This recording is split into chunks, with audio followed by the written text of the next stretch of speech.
नमस्ते प्रणाम। हमारे चैनल में सभी भाई बहन का बहुत बहुत स्वागत है। प्लीज़ आप लोग आइए, लाइक कीजिए, कमेंट कीजिए, शेयर कीजिए। एक छोटा सा प्यारा सा कराओ गीत लेकर आई हूँ, शायद आप लोगों को पसंद भी आएगा।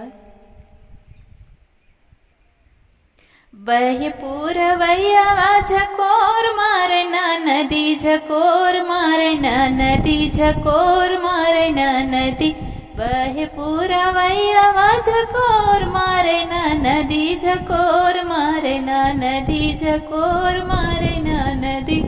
सासु मोरे मन के ससुर मोरे मन के, सासु मोरे मन के ससुर मोरे मन के।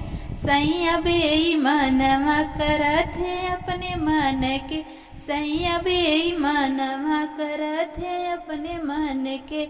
बहे पूरवैया झकोर मारे ना नदी, झकोर मारे ना नदी, झकोर मारे ना नदी, झकोर मारे ना नदी, झकोर मारे ना नदी।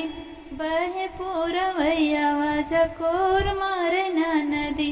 जेठ मोरे मन के जेठान मोरे मन के, जेठ मोरे मन के जेठान मोरे मन के। सैया बेईमानवा करत है अपने मन के, सैया बेईमानवा करत है अपने मन के। बहे पूरवैया झकोर मारे ना नदी, झकोर मारे ना नदी, झकोर मारे ना नदी।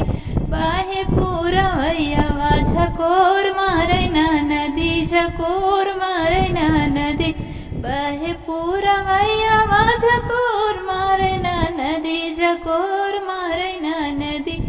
देवर मोरे मन के देवरानी मोरे मन के, देवर मोरे मन के देवरानी मोरे मन के। सैया बेईमानवा करत है अपने मन के, सैया बेईमानवा करत है अपने मन के, सैया बेईमानवा करत है अपने मन के। बहे पूरवैया झकोर मारे ना नदी, झकोर मारे ना नदी, झकोर मारे ना नदी, झकोर मारे ना नदी।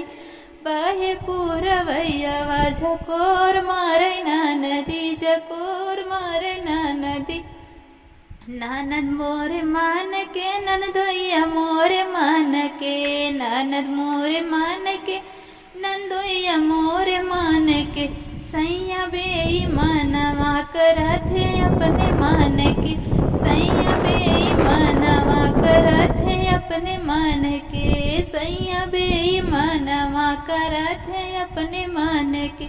बहे पूरवैया झकोर मारे ना नदी, झकोर मारे ना नदी, झकोर मारे ना नदी।